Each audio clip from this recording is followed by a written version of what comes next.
میرے پاکستانیوں، بہت دردناک تکلیف دہ ثانیہ ہوا ہے ابھی پشاور میں، اور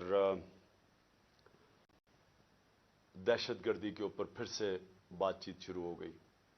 ایک وقت پہ بہت بڑا موضوع تھا دہشت گردی، اور پھر آہستہ آہستہ نیچے گیا اور اب پھر چند مہینوں سے پھر سے اوپر آ گیا۔ تو میں نے اس لیے کہا کہ پہلے تو میں اپنی قوم سے بات کرنا چاہتا ہوں، لیکن سب سے پہلے دہشت گردی کے اوپر، اور خاص طور پہ جو پختونخوا کی پولیس ہے، ماضی میں بھی یہ قربانیاں دیتے رہے۔ جب ہماری 2013 میں حکومت آئی تو تقریباً 700 پولیس والے شہید ہو چکے تھے، اور وہ میں اس کے اوپر ابھی بعد میں بات کروں گا۔ اور پھر ان کی قربانی دیکھ کے تو میں نے سوچا کہ آج میں اس موضوع کے اوپر بات کروں، کیونکہ مجھے افسوس سے کہنا پڑتا ہے کہ اتنا بڑا ثانیہ ہوا ہے اور اس کو پولیٹیکلی ایکسپلائٹ کیا جا رہا ہے، وہ جو میں ابھی آپ کو بعد میں بتاؤں گا۔ دیکھیے جی، ہوا کیا ہے، پاکستان کیوں اس جنگ میں پڑا ہے، یہ آپ سب کو سمجھنا ہے کہ اس کے پیچھے کیا ہوا کہ ہم پچھلے 20 سال سے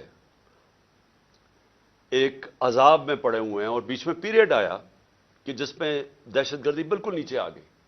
لیکن یہ ہوا کیا تھا، میں ذرا اپنی قوم کی مائنڈ جن کو سمجھ ہے ان کو پتہ تو چلے کہ ہم یہاں پہنچے کیسے ہیں۔ دیکھیں، ہم نے افغان جہاد لڑی، ساری جو افغان جہاد تھی وہ پاکستان کے قبائلی علاقے سے لڑی گئی تھی، جو پرانا قبائلی علاقہ تھا۔ میں نے 1993 آج سے 30 سال پہلے ایک کتاب لکھی تھی پاکستان کے قبائلی علاقے کے اوپر، اور وہ میں سارے قبائلی علاقہ وزیرستان سے لے کے ساری ایجنسی سے ہو کے میں بجوڑ تک میں ٹریول کیا، میں نے اس کی تاریخ پڑھی، اور لہٰذا میں نے پھر وہ کتاب لکھی۔ لیکن جب میں وہاں قبائلی علاقے میں پھر رہا تھا تو تقریباً جتنے بھی میں حجرے جاتا تھا، زیادہ تر ان حجروں میں تصویر لگی ہوتی تھی ایک نوجوان کی، اور ہار اس کے گلے میں ڈالا ہوتا تھا۔ تو جب پوچھتے تھے تو وہ بڑے فخر سے کہتے تھے کہ اس نے شہادت لی ہے سوویت یونین ان کی جو فوجوں کے خلاف لڑتے ہوئے افغانستان میں۔ تو یہاں سے مجاہدین بھی جاتے تھے، جو باہر سے ہم نے القاعدہ جیسے گروپس کو بلایا تھا، لیکن یہاں کے لوگوں نے بڑی اس میں شرکت کی، قبائلی علاقے کے لوگوں نے۔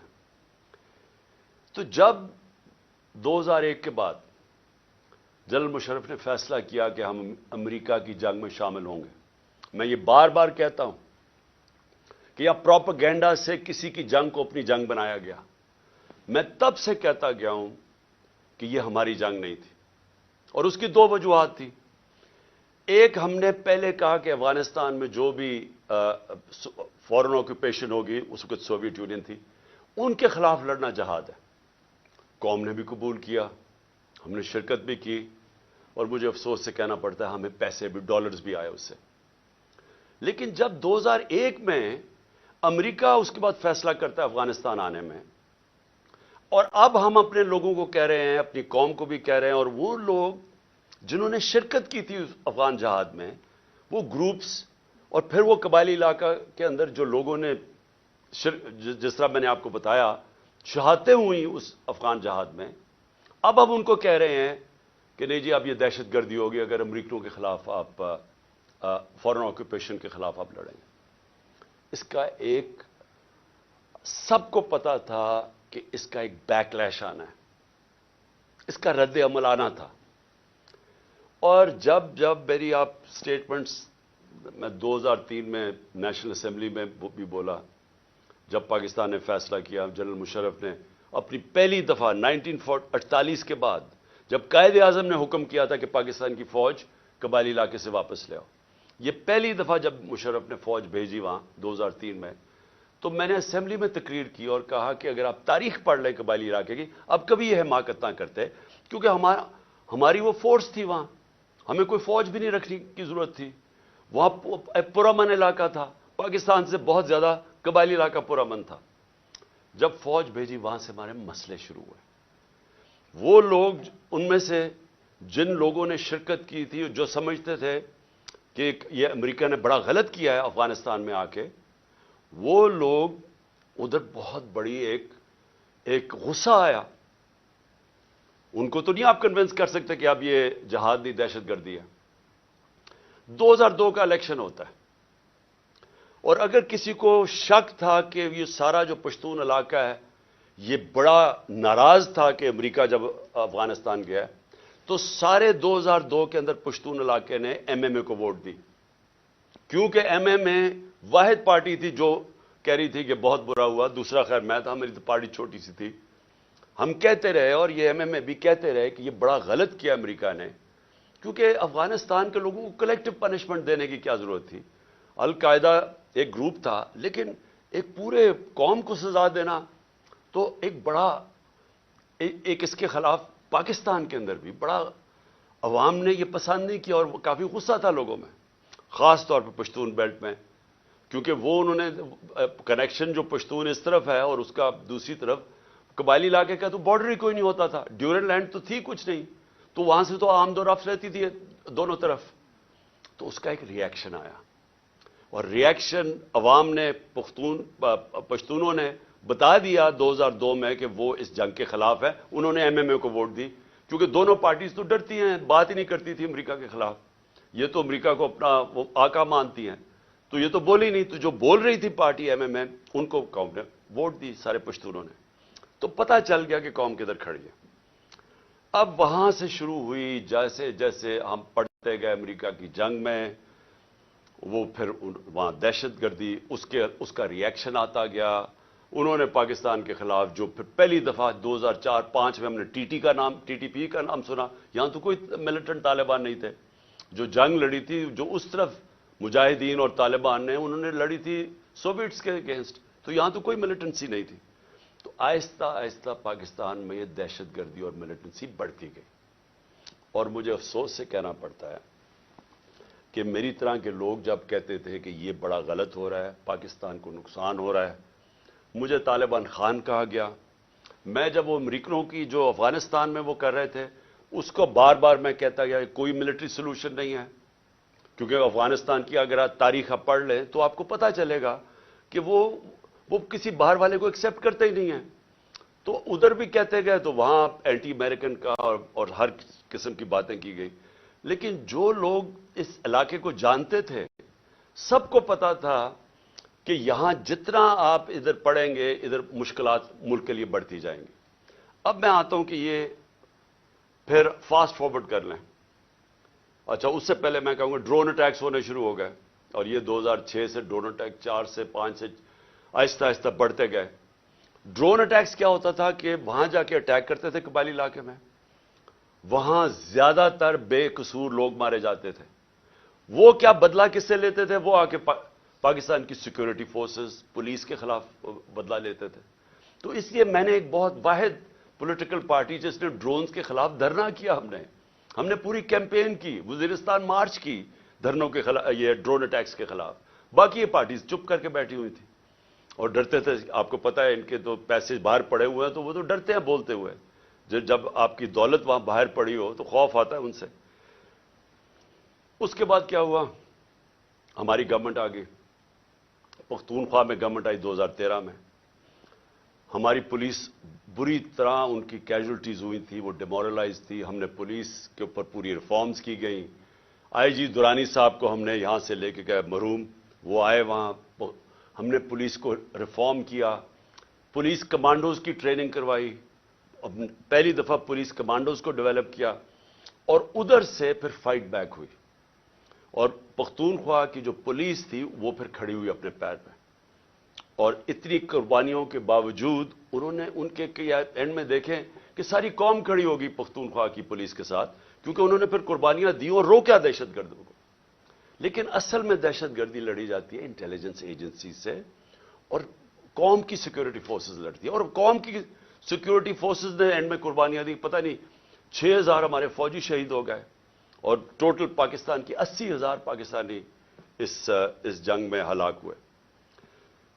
اب آ جائیں 2018 میں ہماری گورنمنٹ آ جاتی ہے. ہم فیسیلیٹیٹ کرتے ہیں افغان طالبان کے ساتھ بات چیت اور امریکن اور افغان طالبان کے بیچ میں بات چیت. ہم کوشش کرتے ہیں کیونکہ ہمارا انٹرسٹ تھا وہاں امن ہوگا تو پاکستان میں اس کا فائدہ ہوگا. کیونکہ اس وقت جو پچھلی افغان گورنمنٹ تھی وہ پرو پاکستان نہیں تھی, وہ پرو انڈیا تھی, اور وہ حکومت ہمیں کوئی ہیلپ نہیں ملتی تھی. جب یہاں پاکستان سے تین گروپس آپریٹ کر رہے تھے, افغانستان اٹیک کرتے تھے تو وہ نہیں روکتے تھے. تو ہم نے پوری کوشش کی پہلے بات چیت کروائیں تاکہ امن ہو افغانستان میں. پھر ہم نے کوشش کی افغان گورنمنٹ کو اور طالبان کو اکٹھا بٹھانے کی, وہ ہم فیل ہو گئے, انہوں نے نہیں مانا. لیکن ہم نے کوشش کی, ہم نے دونوں اس گورنمنٹ سے بھی بات کر رہے تھے. میں گیا بھی کابل جب پریزیڈنٹ غنی تھے, تو صرف کوشش کی کہ ہم کسی طرح یہاں امن پیدا کریں. تو جب پچھلی 2021 کی گرمیاں, اب میں صرف آپ کو اس لیے تفصیل بتا رہا ہوں تاکہ آپ کو پتا ہو آج جو ہو رہا ہے اس کے پیچھے بیک گراؤنڈ کیا تھی. 2021 میں گرمیوں میں مجھے خوف آنا شروع ہو گیا جب امریکیوں نے ڈیٹ اناؤنس کی وڈرال کی افغانستان میں. مجھے خوف آنا شروع ہو گیا کہ یہاں خانہ جنگی ہوگی افغانستان میں. اور ہماری ISI نے ہمیں پوری بریفنگ دی کہ 3 لاکھ فوج ہے افغانستان کی, اور جیسے ہی وڈرا اگر یہ جب امریکہ جائیں گے تو یہ 3 لاکھ فوج اور 60-70 ہزار صرف طالبان ہیں, تو یہاں تو خانہ جنگی شروع ہو جائے گی. تو ایک خوف تھا کہ جب وہاں خانہ جنگی شروع ہوگی تو اس کا فال آؤٹ پاکستان میں بھی آئے گا. ایک یہ خوف تھا کہ امریکہ ہمیں ہمارے پہ سینکشنز لگا دیں, کیونکہ وہ پہلے ہی کہہ رہے تھے کہ پاکستان کی وجہ سے ہم نہیں جیتے افغانستان میں. وہ پاکستانی انٹیلیجنس ایجنسیز کو بلیم کرتے تھے کہ وہ طالبان کے خلاف اس لیے کامیاب نہیں ہو کیونکہ پاکستان ان کی مدد کر رہا تھا. تو ڈر یہ تھا کہ ایک دفعہ سول وار شروع ہو گئی تو انہوں نے سارا ملبہ ہمارے پہ ڈال دینا. تو تب سے میں پچھلی یعنی 21 کی گرمیوں سے, میں آپ میری سٹیٹمنٹس دیکھ لیں, میں کہتا گیا تھا کہ وہ جو 2021 اور 22 کی سردیاں ہیں وہ پاکستان کے لیے سب سے مشکل وقت ہے. اور اس کی ایک وجہ یہ تھی کہ مجھے خوف تھا افغانستان میں کیا ہوگا. میرا جنرل باجوہ سے کوئی اختلافات نہیں تھے, ہم ایک پیج پہ تھے. اس ملک نے بڑا فائدہ ہوا جبکہ پاکستان کی اسٹیبلشمنٹ اور الیکٹڈ گورنمنٹ ایک پیج پہ تھی. اچھے کام ہوئے. کرونا کے اندر دنیا نے ہمارا تسلیم کیا جس طرح ہم نے ڈیل کیا, لیکن سب ایک قوم نے مل کے اس سے لڑا. اس کے بعد ٹڈی بھی تھی, اس کا ایک آیا وہ بھی, اس پہ بھی بڑا ہمیں خوف تھا. تو ہر چیز میں اس وقت ہم اکٹھے چل رہے تھے. اختلاف پہلا یہ ہوا کہ ایکسٹینشن کے بعد جنرل باجوہ نے بار بار ہمیں کہا کہ NRO کو, ان کو NRO دے دو اور یہ اکاؤنٹیبلٹی سے پیچھے ہٹ جاؤ اور نیب کو چینج کر دو جو اب نیب ہے. یعنی نیب کو لاز کو امینڈ کرنا یہ تب سے شروع ہو گیا تھا کہ جیسے آپ امینڈ کریں گے تو یا پولیٹیکل سٹیبلٹی آ جائے گی.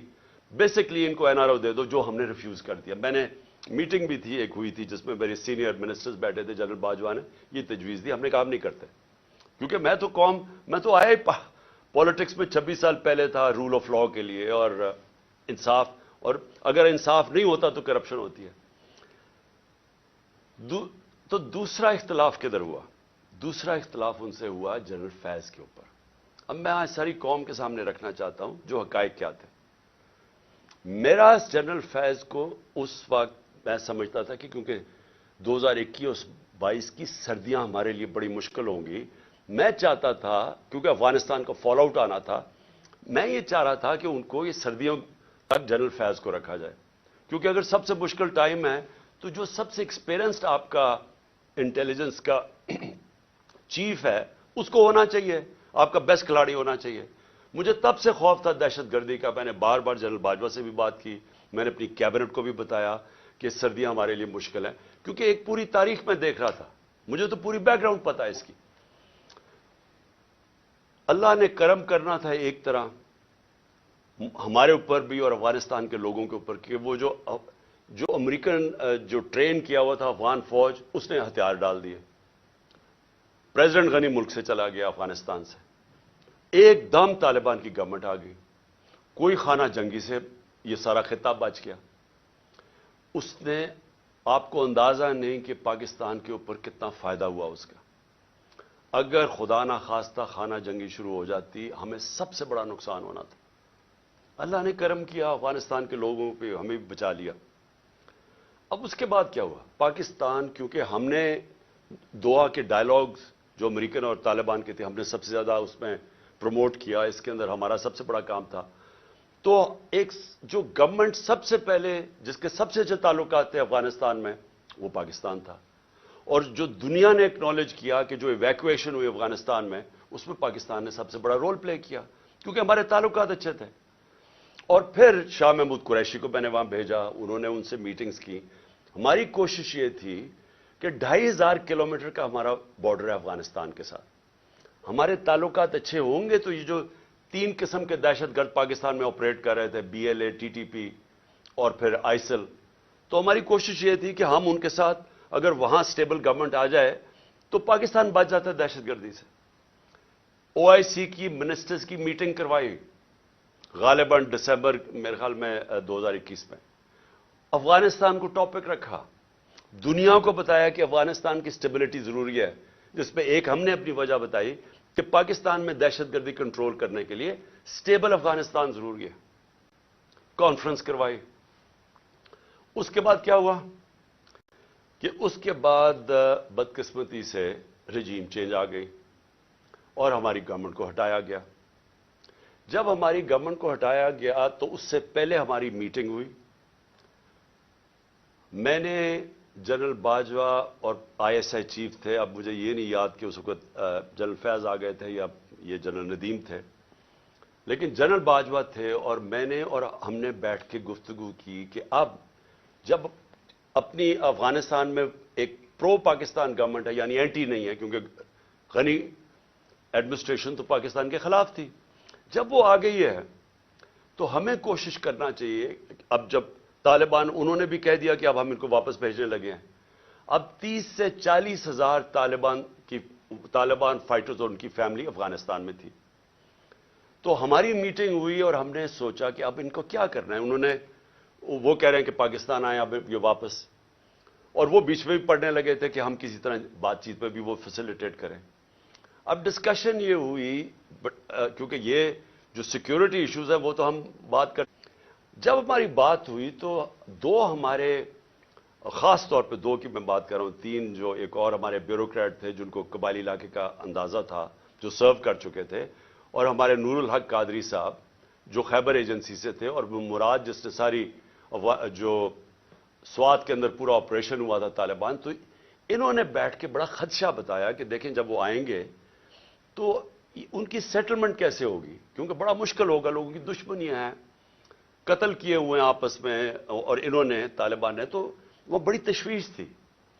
تو یہ فیصلہ کیا گیا کہ ہمارے جو قبائلی علاقے کے MNAs اور وہ بیٹھ کے ہماری سیکیورٹی فورسز فیصلہ کریں گی کہ ان کو ریہیبلیٹیٹ کیسے کرنا ہے. یہ بھی سوچا کہ ان کے لیے پیسے خرچ کریں گے, کیونکہ 2 ہی ہے نا, یا ہم ان کو مار دیں ساروں کو کھڑا کر کے, اور یا پھر ان کو سیٹل کریں اور ان سے کوئی اگریمنٹ کریں. یہ اس کے علاوہ تو تیسرا کچھ نہیں تھا.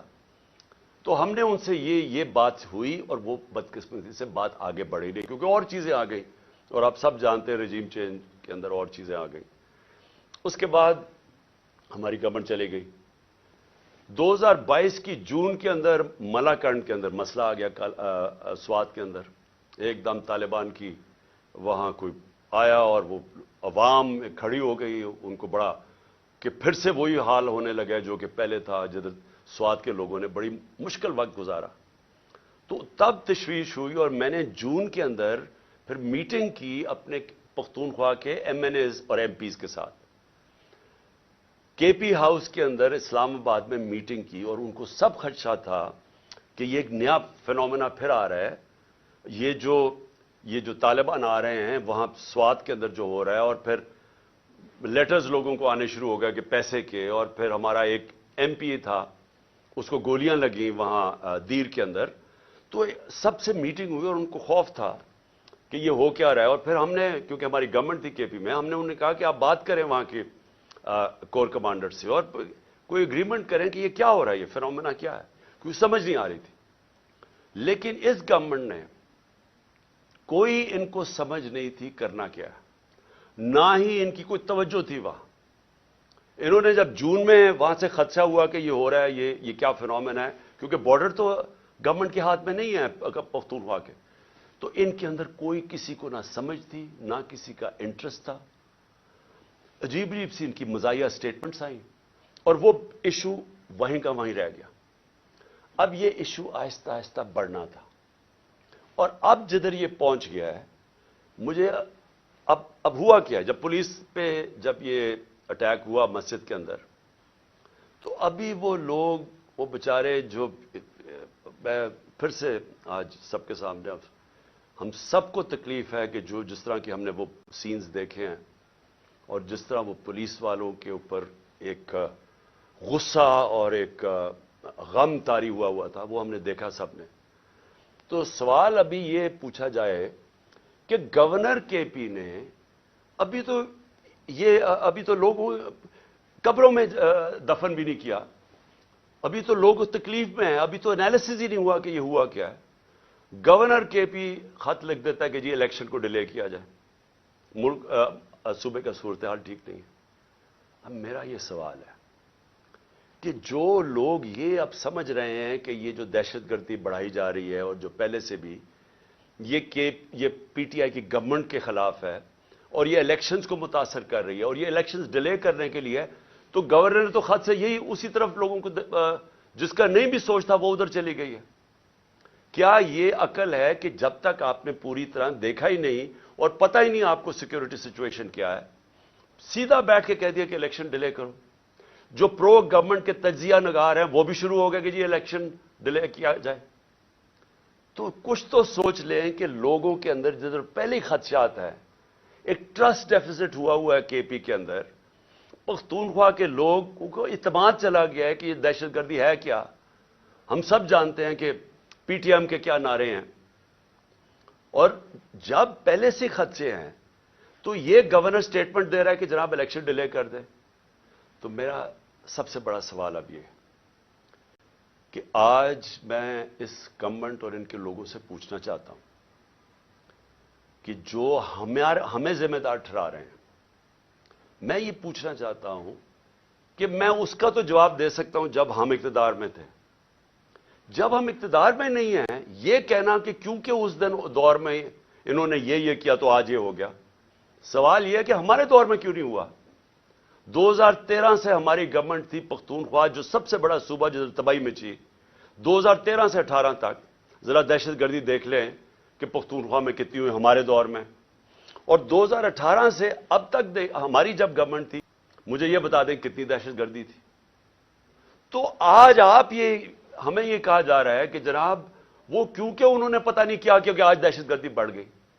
یہ بالکل اس لیے اسی طرح ہے جس کے اوپر ابھی میں اس کے بعد آؤں گا کہ جناب انہوں نے پتہ نہیں آج جو معاشی بحران آ گیا اور جو تباہی مچ گئی ہے پاکستان میں, جو لوگوں کی امید ہی ملک سے چلی گئی ہے, جو معاشی حالات ہیں, تو وہ کہہ رہے ہیں کہ جی وہ ہماری وجہ سے ہوا ہے.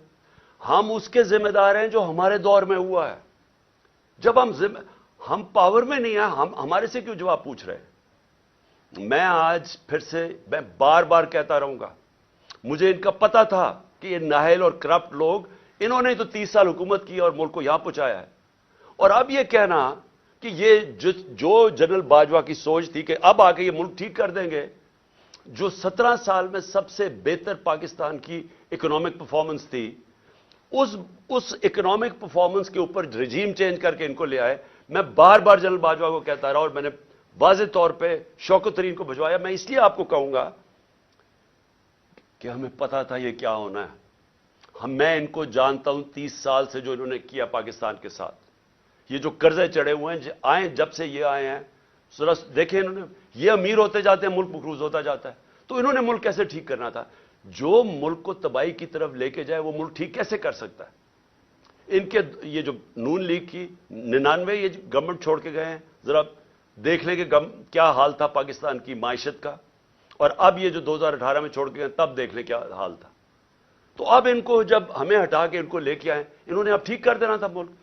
چلتی ہوئی معیشت جو 17 سال میں اس کی گروتھ ریٹ یعنی جو اکانومی میں دولت میں اضافہ ہو رہا تھا 5.7 اور 6%, آخری 2 سالوں میں کرونا کے باوجود, کرونا کا بھی میں بار بار آپ کو اس لیے یاد کرواؤں گا, یہ دنیا کے اندر اتنا بڑا ثانیہ صدی میں ایک دفعہ آتا ہے. اور دیکھیں کہ پاکستان کیسے نکلا اس میں سے، اور پھر اپنے لوگوں کو، معیشت کو، سب کو بچا لیا، غریبوں کو بچا لیا۔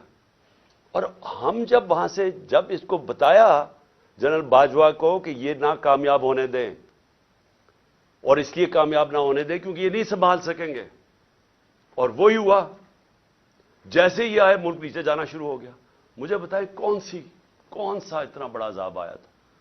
کیا چینج آیا کہ دہشت گردی بھی اسپانوں میں چلی گئی اور یہ معیشت بھی زمین پہ چلی گئی؟ کون سا چینج آیا تھا؟ یعنی کوئی مجھے سمجھائے کہ ہمارا تو مسئلہ بنا ہوا تھا، تیل پہنچ گیا تھا $110 سے $115 بیرل، اب وہ آگے ابھی اوپر ہی بھی ہے تو $85 کا ہے۔ تو جب اصل تو مہنگائی تیل کی وجہ سے آتی ہے جو آپ امپورٹ کرتے ہیں، تو ہم نے تو جو انرجی کی قیمتیں وہ بھی اوپر گئیں، کموڈٹی سپر سائیکل جس کو کہتے ہیں اس کو بھی گزارا۔ 2.5 سال ہم IMF کے نیچے تھے، IMF کے پروگرام سے بھی گزرے۔ اس کے باوجود اگر ہم یہ پاکستان کی دولت میں اضافہ کر سکتے ہیں، انڈسٹری بھی گرو کر رہی تھی، کسان بھی خوش تھا، سروسز بھی اوپر جا رہی تھی، فیوچر ٹیکنالوجی اس میں گروتھ آ گئی تھی، ہمارے ٹیکس کلیکشن بڑھ گئے تھے، ہمارے record tax collection, overseas Pakistani کو اعتماد تھا ہمارے پہ، وہ ریمیٹنسز ریکارڈ بھیج رہے تھے $31 ارب کی، تو یہ آتے ساتھ ہی آج نیچے کیسے پہنچ گئے؟ یہ ہونا ہی تھا۔